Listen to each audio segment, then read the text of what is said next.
Aujourd'hui, les 5 dans l'île de Kernak.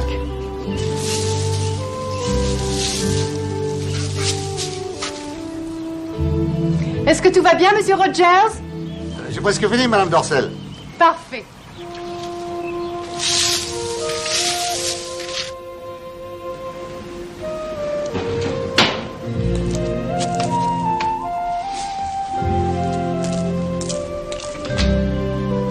Claude! Claude! Tu ferais bien de t'apprêter et de ranger un peu ta chambre. Tes cousins seront là dans 1 minute.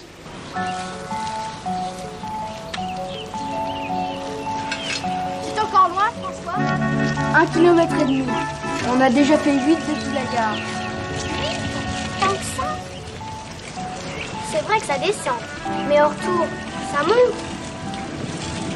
Regardez! La mer! Je me demande si c'est l'île de Kernak. Probable. Qu'est-ce que c'est que cette drôle de tour? Je sais pas. Je suppose que Claudine nous le dira. Allez, vous venez? On nous attend. Claude! Claude!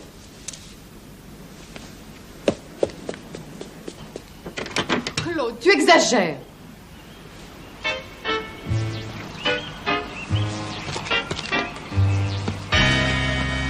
Claudine! Reviens!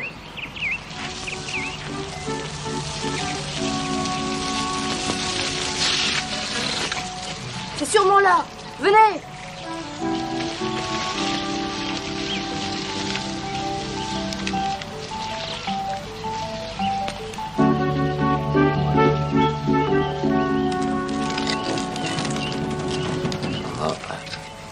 S'il vous plaît. C'est bien ici le cottage des Dorcel? Ça vous regarde, mon garçon? On est les cousins de Claudine. On vient en vacances. Oui, Sœur Dorcel a bien besoin de ça. Ouais, 3 garnements de plus pour l'empêcher de travailler. Heureusement qu'il va souvent se réfugier sur l'île. C'est peut-être pour ça qu'il a construit la tour. Ouais, pour y faire ses expériences. Des expériences ultra secrètes. Alors, n'en parlez pas aux étrangers, compris?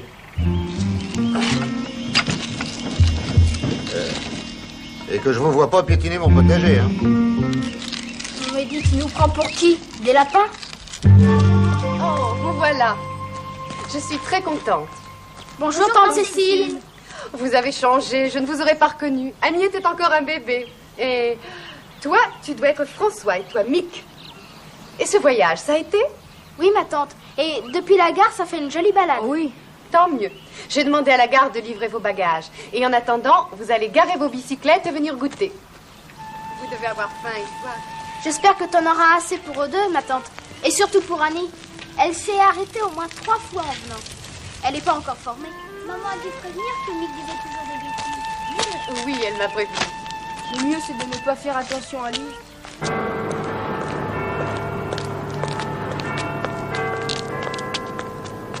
Bonjour Georges. Belle journée, n'est-ce pas? Ah belle, oui, monsieur Johnson. Comment s'est passé ce déjeuner? Pas trop mal, mais on a toujours parlé boutique. Oh. Ah, je rentre juste à temps pour le rapport. Ouais.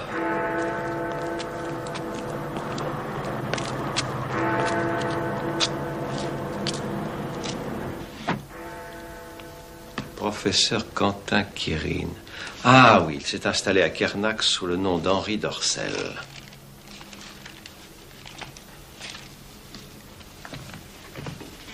Oui, monsieur Johnson? Mademoiselle, je suis obligé de m'absenter 48 heures. Je pense que le ministre va pouvoir se passer de moi jusqu'à ce que je revienne. Demandez qu'on mette ma voiture devant l'entrée. Bien, monsieur Johnson.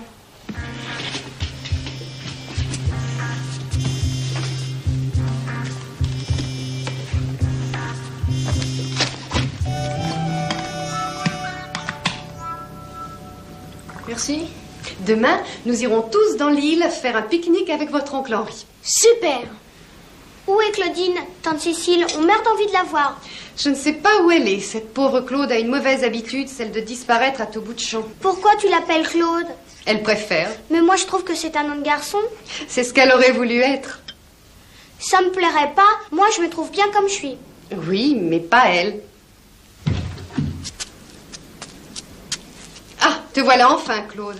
Le goûter est bientôt fini. Ça m'est égal, je n'ai pas faim, maman. Voici tes cousins, Annie, Mick et François. Bonjour. Salut. Salut. Salut. Tu devrais les emmener faire un petit tour et visiter le pays. Mais il faudrait que j'aille Il voir... faut que quoi? Oh, rien. Allez vous promener.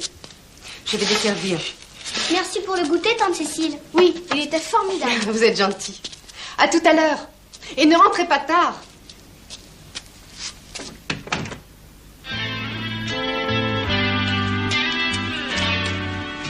Tante Cécile a dit qu'on pique-niquerait sur l'île de l'oncle Henri demain. C'est ça qui va être super, Claudine. Je m'appelle Claude, pas Claudine. Entendez-vous, Claude? Et l'île n'est pas à lui, elle est à moi. Ne dis pas de sottises. Ah, c'est vrai? Il me l'avait donnée. Seulement, depuis qu'il s'y est installé, il me défend d'y aller. J'y comprends rien. S'il fait des expériences secrètes, comme dit le jardinier, comment ça se fait qu'il travaille dans une île où on va comme on veut? Ah oui, essaye. Les rochers feraient de ton bateau du bois d'allumette. Il n'y a que lui qui connaît le passage, à part moi. Il dit que les marées lui sont indispensables et que c'est pour ça qu'il a repris mon île. Ça me serait bien égal qu'on me la reprenne si... Écoute, j'ai quelque chose à faire. Il n'y a pas que mon père qui a des secrets. Et n'essayez pas de me suivre. Gare à vous. Vas-y, on s'en fiche pas mal. On va pas rigoler tous les jours avec elle. Vous avez de la chance, vous deux. Moi, je dors dans sa chambre, c'est bien pire. Oui, avec ça, on n'est pas sorti de l'auberge.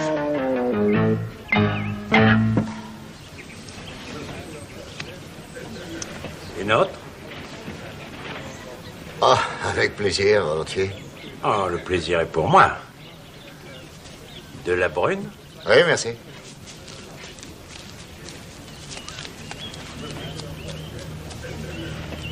Dagobert, Dagobert. Allez, viens. Saute. Oh, le joli chien.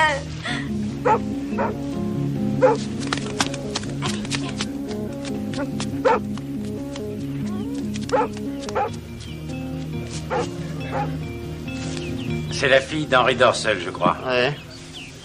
Un vrai garçon manqué. Monsieur Claude, que je l'appelle. Santé. À la vôtre. C'est son caveau.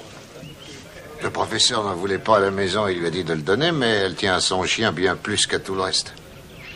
Et où est son père? Il y a longtemps que je ne l'ai pas revu. Oh, il est enfermé dans son île avec ses expériences. Et il n'en sort pas. C'est Madame Dorcel qui lui apporte à manger. Et lui, il envoie une sorte de signal pour dire que ça va. 3 coups de lampe torche du haut de la tour. À 10h30, matin et soir. C'est réglé comme une horloge. Je le reconnais bien là, il a toujours été un bourreau de travail.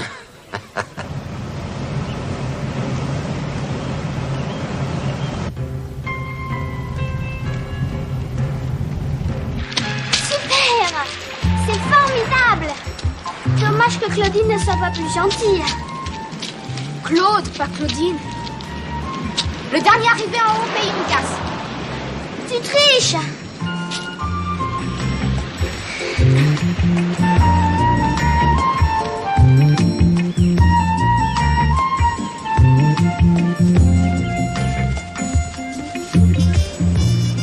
C'est drôlement isolé par ici.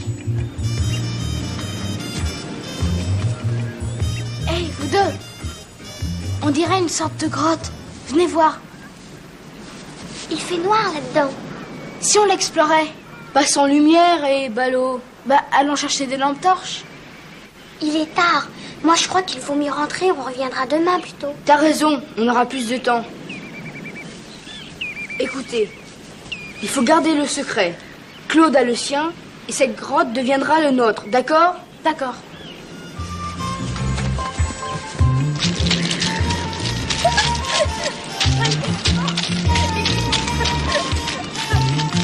Bonjour les enfants. C'est vous qui êtes en vacances chez les Dorcel? C'est nous, oui. Claude n'est pas avec vous? Non.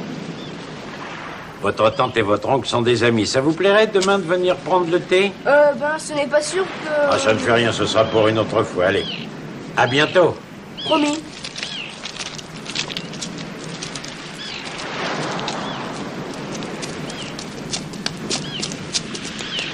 Il est bizarre.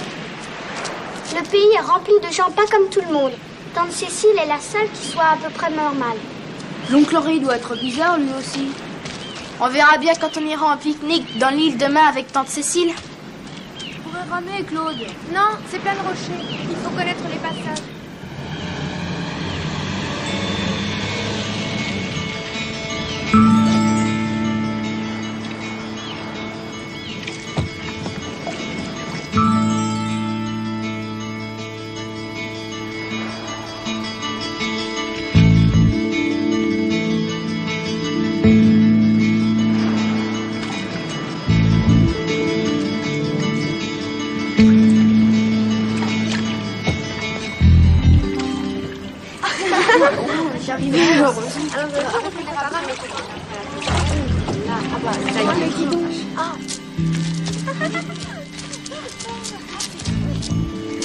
Papa!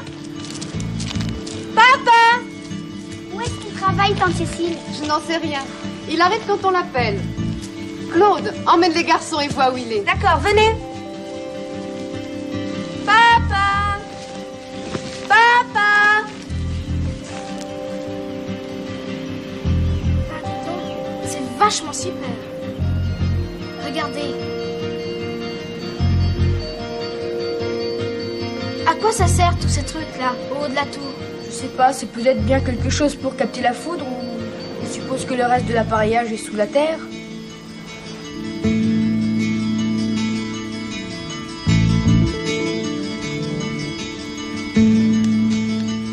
Papa! Papa! Si j'étais là, il répondrait. Où est-ce qu'il peut bien être? Je suis là!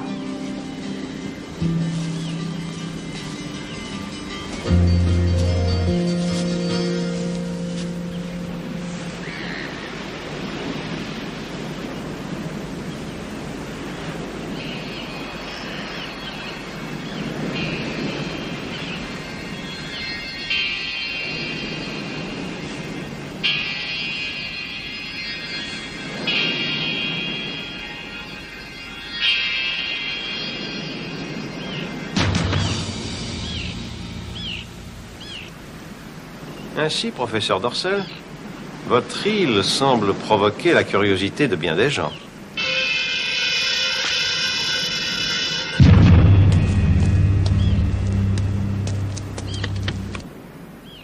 Ils ont grandi depuis que je ne les ai pas vus. J'avais seulement 6 ans, oncle Henri. Ah, ça fait tant que ça. Eh bien, dis donc, voilà qui ne nous rajeunit pas, ma chérie. À quoi est-ce que tu travailles en ce moment? Je travaille dans les caves. Quelle cave? Eh bien, sur les ruines. Les caves du vieux château. C'est là qu'est ton laboratoire secret. Ah, oui, si on peut dire. Est-ce que Claude s'occupe bien de vous, au moins? Oui, c'est elle qui a ramé. Au milieu des rochers. Oh, je voudrais bien ramer aussi bien qu'elle. Elle vous apprendra. Bon, il faut que j'y retourne. J'ai une expérience en cours. Merci pour les provisions. Claude, tu pourras bientôt récupérer ton île. J'ai presque fini. N'oublie pas les signaux. Tu sais que je m'inquiète. Non, n'aie pas peur. Prends bien soin d'eux. À bientôt. Au revoir. Au revoir.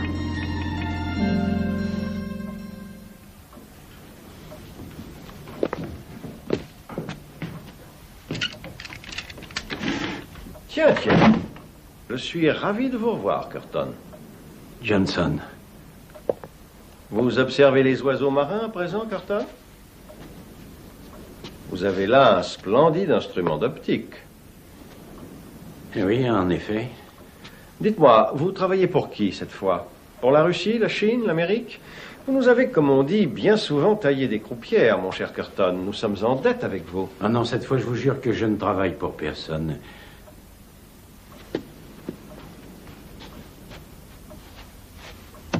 Ah, voilà un joli émetteur du dernier modèle.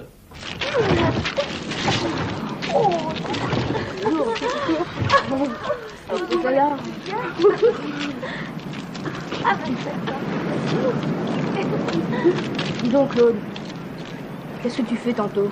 C'est mon affaire. Je te l'ai demandé parce qu'on va faire une exploration. Où ça? Ça, ma vieille, c'est notre secret. On sera sur la dune auprès de la plage. Si tu changes d'avis, on va faire une découverte intéressante. Claude!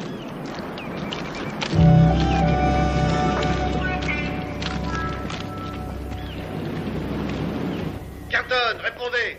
Carton, vous êtes là? Ça fait des semaines que vous ne l'émettez pas. Bien, Curton, je croyais que vous ne travailliez pour personne. Carton, répondez. Allô? Colonel, ici Johnson. Johnson. Quel plaisir d'entendre votre voix. Qu'est-ce que ça veut dire? J'ai bien peur que votre nouvelle entreprise fasse long feu cette fois-ci, mon cher colonel. Pas de chance. Qu'est-ce que ça signifie? Pendant qu'on y est, vous n'aurez plus de nouvelles de votre ami Curton. Allô? Allô? Désolé, mon cher, vous allez avoir de graves ennuis. Mais en attendant, si nous causions tous les deux...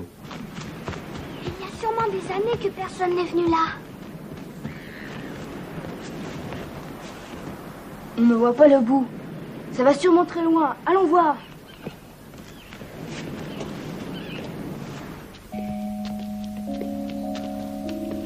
Ce n'est pas une grotte, c'est fait de main d'homme. C'est un souterrain. Il doit aller jusque sous la mer. Oh, qu'est-ce que c'est? C'est un chien. Bonjour, toi. À qui il est? J'en sais rien. Peut-être à l'homme de la plage. Dagobert! Dagobert! C'est la voix de Claudine. C'était peut-être ça son secret. Dagobert, je t'ai dit combien de fois que je ne voulais pas que tu cherches des lapins. Et regarde-moi dans les yeux quand je te parle. Tu n'es pas gentil. Voyou, allez, viens. Et tâche de m'obéir. Salut, Claude. Mick, il est à toi, Dagobert? Qui t'a dit comment il s'appelle? Tu as crié son nom assez fort. Il nous a fait peur dans le souterrain. Ah, il est adorable. Il est à toi? Ah oui. Mais on ne l'a pas vu au cottage. Papa ne veut pas de chien chez nous. J'ai demandé à des gens du village de le garder pour moi. J'aimerais mieux mourir plutôt que de m'en séparer. Et lui aussi, j'en suis sûre. C'est pour ça que tu as toujours l'air d'avoir de la peine? Ne t'en fais pas, Claude. Tu peux compter sur nous. On trahira pas ton secret. C'est promis? C'est juré. Sur la tête de Dagobert. Amis. On est amis. Tu veux que je te dise? J'aimerais pas qu'on soit ennemis. Et attends, Claude, c'est pas tout. Ce souterrain n'est pas un souterrain ordinaire. On n'est pas allé loin, mais on a vu des marches. Un escalier qui s'enfonçait loin dans la terre. En direction de la mer. Est-ce qu'on y va? Tu parles, allons-y. Bonjour les enfants. Viendrez-vous prendre le thé? Il vaut mieux dire oui. Il pourrait se demander ce qu'on a trouvé. D'accord, d'autant plus que j'ai faim. D'accord, on vient.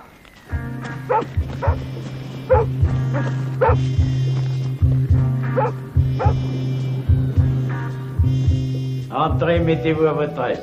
Alors, asseyez-vous et ne faites pas attention au désordre. Oh, dites, Dagobert, regardez, un télescope. Oui, c'est mon passe-temps. Observez les oiseaux.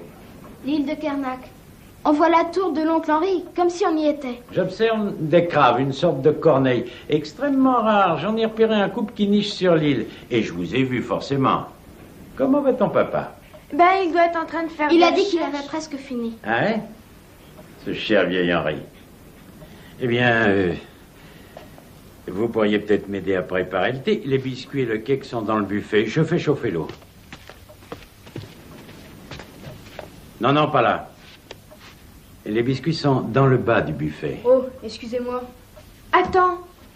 La tante, enfin je veux dire ma tante, la tante Carole. Elle vient prendre le thé. J'avais oublié. Vous la connaissez? Ah oui, c'est une charmante personne. Il va falloir qu'on rentre, je suis vraiment désolée. C'est vrai. Au revoir et merci. Excusez-nous, c'est vraiment bête de notre part. Oui, à une autre fois. Au revoir. Une autre fois, c'est promis. Qui c'est, tante Carole? On n'a jamais eu de tante Carole. Oui, justement. Et il a dit qu'il la connaissait. Et il prétend qu'il est un ami de papa, mais je ne l'ai jamais vu à la maison. Tu n'aurais pas dû dire que papa avait presque fini. Tu sais bien que c'est un secret. Excuse-moi, j'ai pas réfléchi. Tu ne crois pas que tu te fais des idées? Tu dois te tromper. Je crois qu'elle a raison. C'était ce que j'ai aperçu dans le buffet? Un récepteur radio et un émetteur.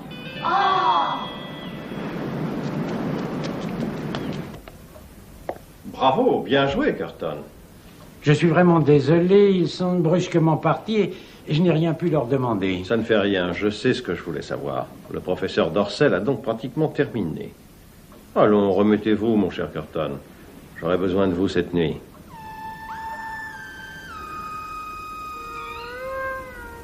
Tu sais, Claude, je pense que tu devrais pas te faire autant de billes. Je veux dire aussi longtemps que mon oncle envoie le signal.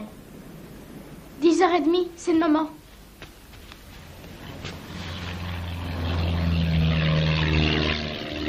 L'avion vole rue de Montblanc. Il va passer juste au-dessus de la tour.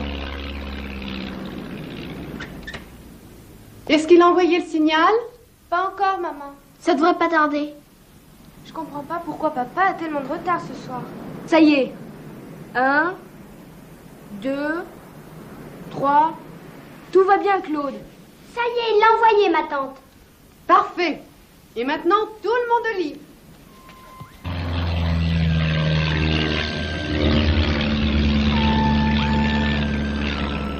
Je me sens rudement soulagée, mais je vais surveiller la tour à la jumelle au signal de demain matin. Bonne nuit. Bonne nuit. Bonne nuit. Nuit.